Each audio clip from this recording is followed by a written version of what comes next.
today after our trip out to Toowoomba, which wasn't so successful, but we It's kind of successful. You had a half alright night. yeah, it was just the the day. If we could forget about the day.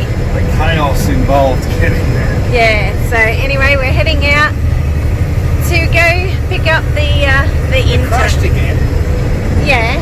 on the front wings. That's what, 3 front wings and Three nights. So 3 meetings. I suppose there's some marketing partners are happy about that because they'll be getting a bit of TV time, especially at Toowoomba on Clay Per View.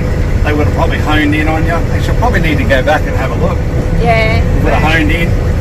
Denko, and I think it was the Denko and Paddymore front wing on the weekend. There So, was too. Yes. the birthday boys yesterday, you might have got a bit of Clay Per View time.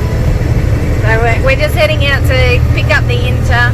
It's out at the Mannings. They were very kind enough to look after our Babysitter. they babysit our tow vehicle over the couple of days. So thanks, guys. Anyway,